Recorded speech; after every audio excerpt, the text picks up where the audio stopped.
Baik, selamat sore untuk kita semua. Dalam kesempatan kali ini, saya akan mempresentasikan materi mengenai cara menentukan besarnya sampel untuk memperkirakan rata-rata dan total. Baik, saya akan share screen materinya.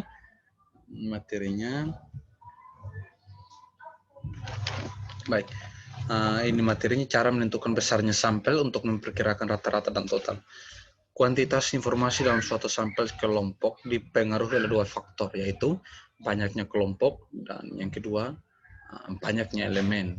Faktor yang kedua ini tak bisa dijumpai dalam sampling sederhana dan berlapis. Di dalam praktek kelompok atau blok bisa berupa RT, rayon sekolah, pusat perbelanjaan, tempat rekreasi, desa, pasar atau apa saja yang merupakan kelompok elemen seperti sekolah, rumah sakit, tambak, lahan, rumah tangga, dan lain sebagainya.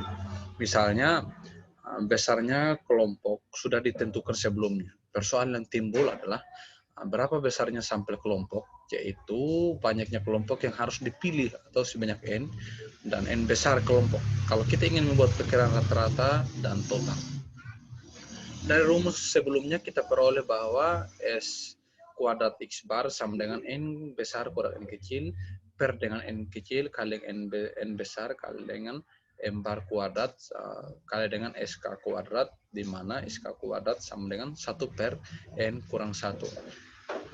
Terus untuk menentukan besarnya nilai N, kita memerlukan varian SK kuadrat dan M besar yang seringkali nilainya tak diketahui.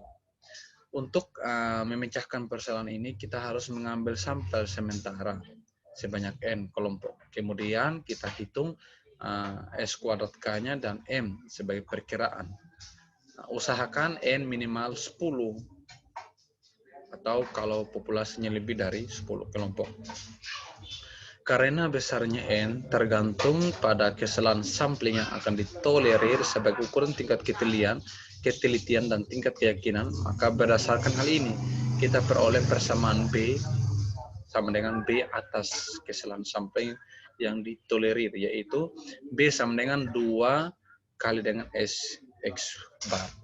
Dengan rumus yang tertera pada layar, di dalam keadaan di mana S kuadrat K dan M besar tak diketahui, kemudian diganti dengan S kuadrat K dan M bar, di mana M bar sama dengan C per N kali dengan sigma MI, sama dengan S kuadrat K sama dengan 1 per dengan N aksen kurang 1 kali dengan sigma kali dengan XI kurang X bar MI kuadrat, di mana N aksen sama dengan banyaknya kelompok sebagai sampel sementara.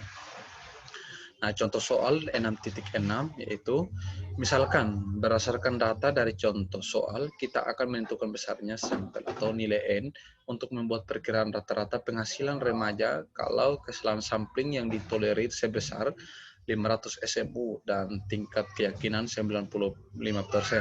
Kita anggap data dari soal 6.2 merupakan data sampel sementara, jadi N aksen sama dengan 25. Penyelesaiannya adalah rumusnya itu S kuadrat K sama dengan C per N aksen kurang 1 kali dengan sigma XI kurang X bar MI kuadrat sama dengan 15 kali dengan 227 kali dengan 502 kali dengan 247 per 24.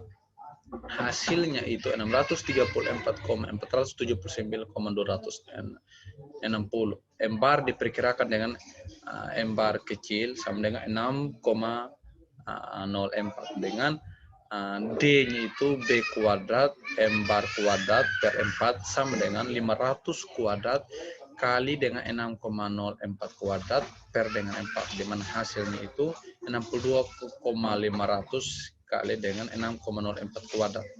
Di sini kita masukkan dalam rumus, jadi hasil akhirnya itu 166,58 kita bulatkan menjadi 167. Jadi kesimpulan untuk membuat perkiraan rata-rata penghasilan para remaja dengan kesalahan sampling yang ditolerir sebesar 500 SMU dan tingkat keyakinan 95%, besarnya sampel atau N harus 167,4. Rumus menentukan N untuk memperkirakan T apabila T itu P sama X bar N. Saya kira ini cukup jelas. Jadi untuk materi ini saya ambil satu contoh saja. Baik, demikian presentasi dari saya. Atas perhatiannya saya ucapkan terima kasih dan selamat sore untuk kita semua.